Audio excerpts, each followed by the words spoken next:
Thank you for participating in my tower project to talk about your personal experiences with climate change.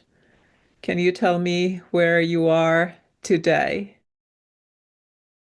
I am in my Lisbon studio, and actually it's across the river from Lisbon, which is technically not the Lisbon, but it's a beautiful place near water where I've always lived, wherever I lived in my life, including Estonia and the United States. And now here, there's water is always nearby somewhere. That already sounds really amazing and interesting for your journey to have that water.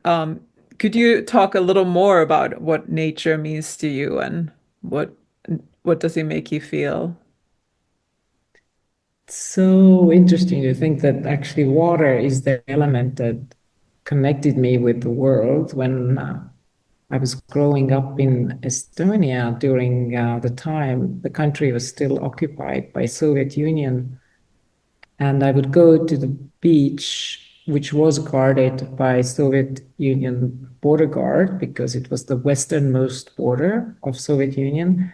But during daytime, we can still go there until sunset. And I always sat on water and I imagined that if I dip my finger into the water, then the water touching my finger has been to all these other places in the world.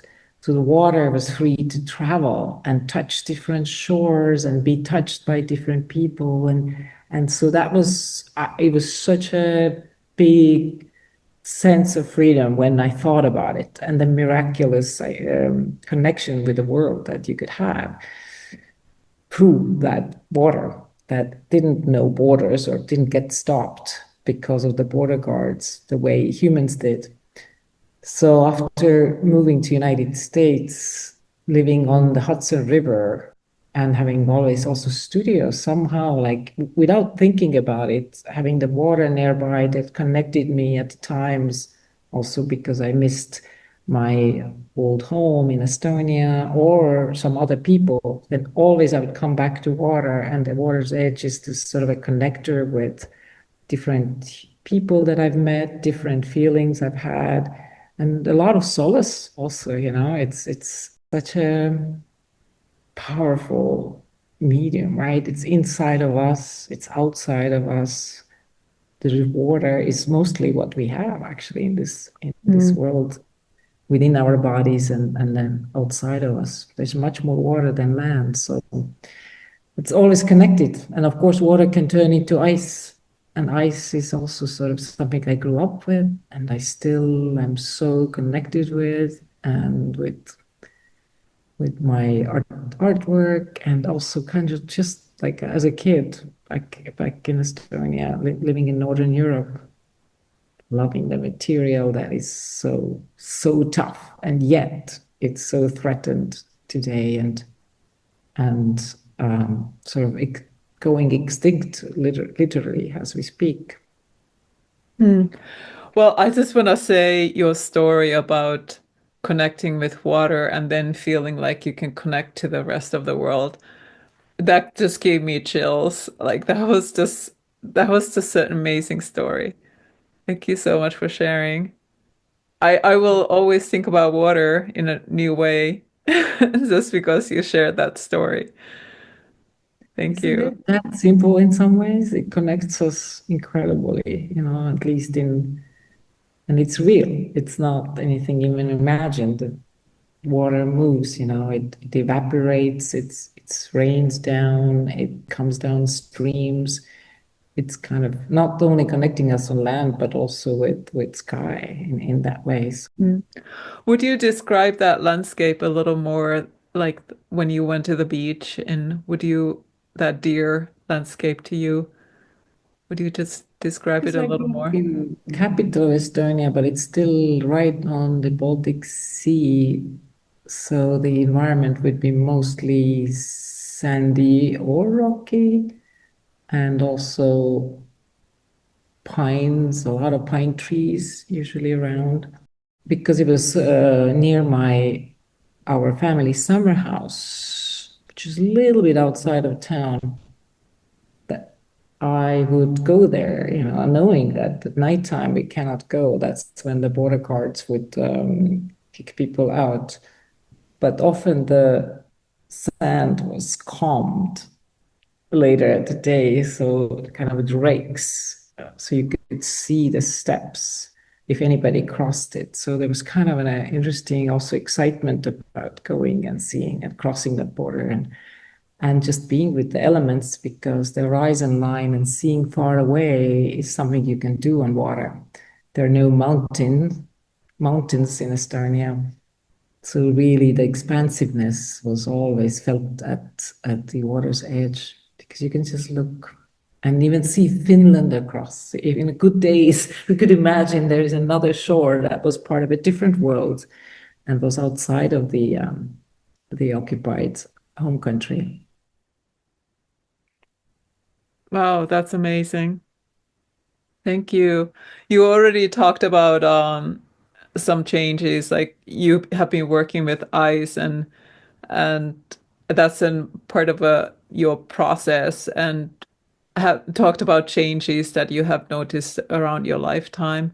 Is there anything particular to Estonia, for instance, where you come from? Any changes that you have noticed? Yes, the love of water, and as I mentioned, connected with ice is something that I really grew up with because I loved ice skating. That was another way to be free and move differently on this earth, be faster and lighter than walking or running. So very early on, I fell in love with ice skating, and ice skating at the time was something you could do for many months over the winter. Any winter, I would probably 3 months for sure, or 4 months. There would be somewhere ice, and often not even in a long after long search, but you could basically put ice skates on and go out of your door, step in apartment building, and there would be somewhere you can always ice skate. And of course, then also specific ice rinks. But having lived half of lifetime abroad, I've definitely also am much more aware of the changes in how the winters have changed. And it's obviously globally in different ways, but what it means in Estonia is that there's much less ice, and it also means there's so much more darkness in winter. Because if you don't have on Nordic latitudes ice nor snow, it means that little daylight there isn't reflected back from by ice or snow. And so the change is just that the winters are much more darker, grayer, warmer, softer. So it's kind of like such a different landscape going back. And I've rarely been back in winter, but the few winters I have been, I think this is what I miss the most because the world would change in winter. It would simplify, having ice and snow covering the ground. It would kind of cleanse the world and even open up the ground into this wider imagination. And of course, now you have many more ice rinks that are artificially made, so frozen ice. So people can still enjoy such a joyful thing of ice skating in winter, but that's a big change. I think it sort of like really takes away the freedom. Not mentioning also going skiing, right? This was something you would do in winter, and there was a so-called reason for winter. I think it's a huge change, and the loss of ice, snow, and thus also light in winter.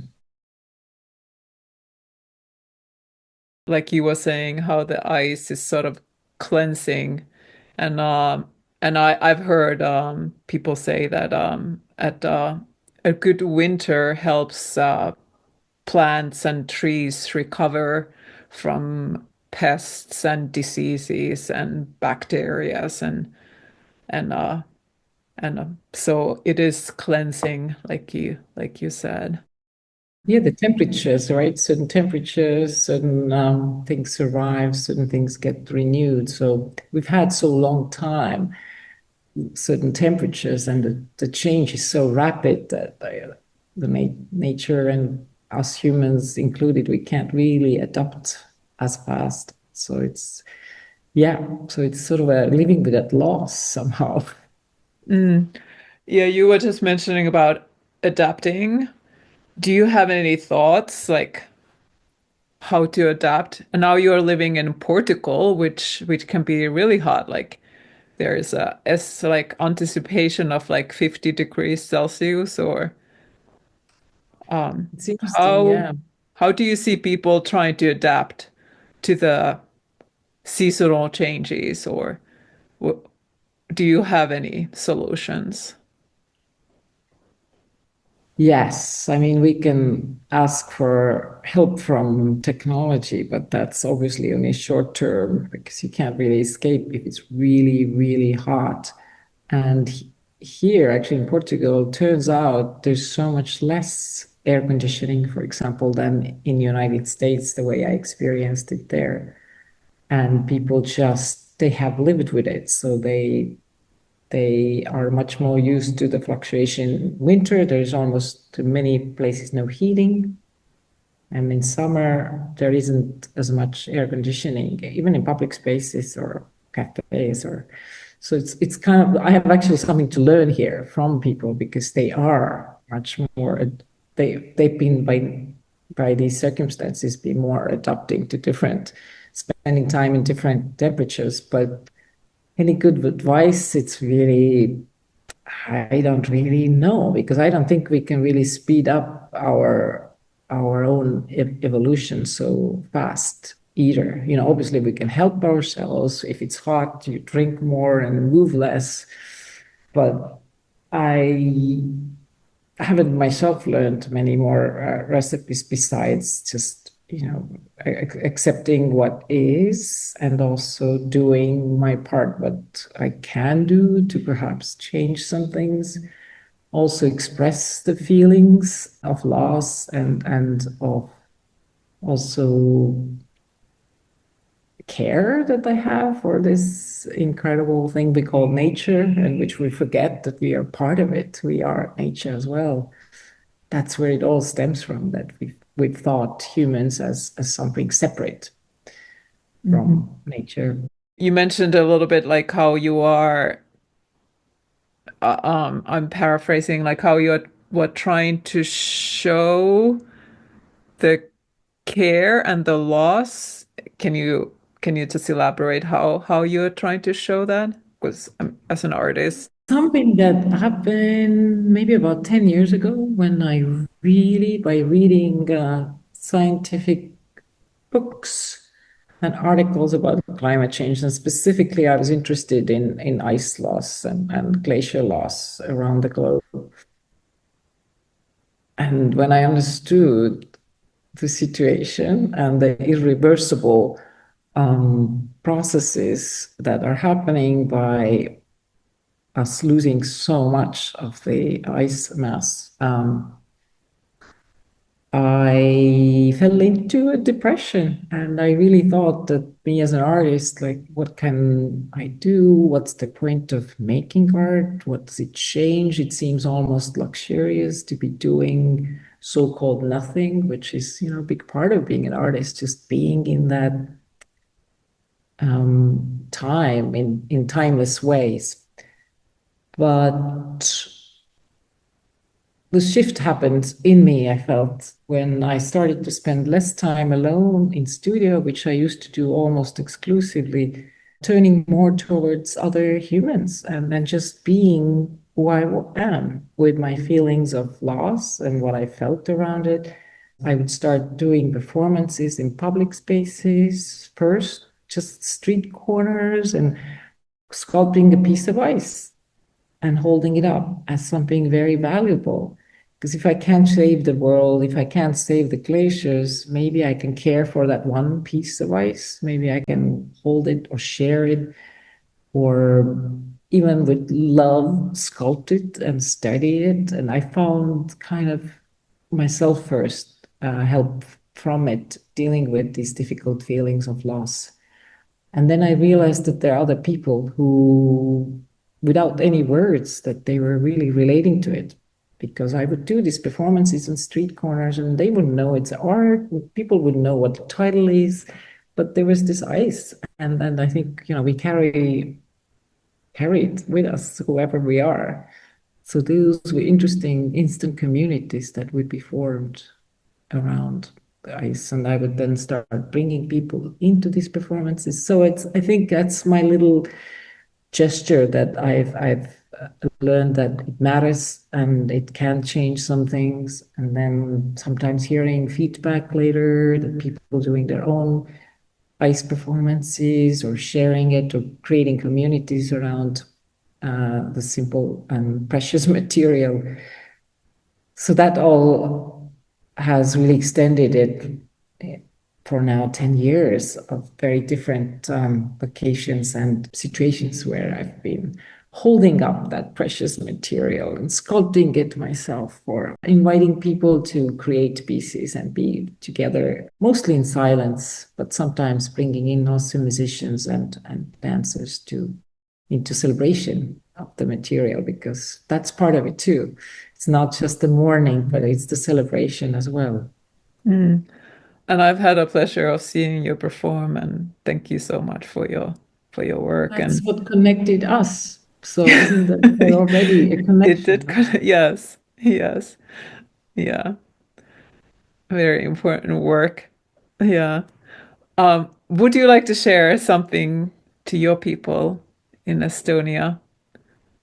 And we would also love to hear you talk in Estonian. I would love to hear you talk in Estonian. Okay, one interesting thing I guess we could learn all is just how beautiful the word ice is in Estonian, and especially the word the edge of ice. So ice is yeah, J, and then A with umlauts two times. Yeah. And the edge of ice is yeah, ah, which is spelled A with umlauts, and R. So all together, if you put yeah and R together, which is actually one word in Estonian, you get J and then four As and then R. Yeah, the edge of ice. I mean, like, who knows how the language has impact in our brains as well, because I think it's just such a beautiful word to look at and to listen and to say. And it seems endless almost. Yeah. Actually, in Finnish, ice is also yeah, the same And word. how would be the edge of ice in Finnish? I understand, like me might ääri, but that doesn't quite have the same meaning of edge. Like we would probably say reuna, um, jään reuna. So I here think we that are with two sister sibling languages and the same word for ice. And same maybe also for water, right? Vesi? vesi, that's Vesi. right. Jää on niin ilus ja väärtuslik materjal. That just saying, ice is such a beautiful and precious material. Jää on niin ilus ja väärtuslik materjal. Jaa, Mm. hoolitsema selle eest kõik koos. Perhaps we should all care for it. Yes, it's beautiful to connect through language because uh, it goes deep. Language goes deep, even though I usually try to avoid in my work using words. I always think that gestures and and silence are almost more pungent than words, um, but language goes deep too. Hmm. Yeah. Jaanika, thank you so much. This was really amazing. Thank you so much for sharing your wisdom and your stories. That was very touching. You are welcome, Sari, and also thank you for doing what you do. It's so lovely to be witnessing it now since we met, step by step, one weave at a time, and I think well it keeps us connected, and that's a good thing to be connected. Thank you.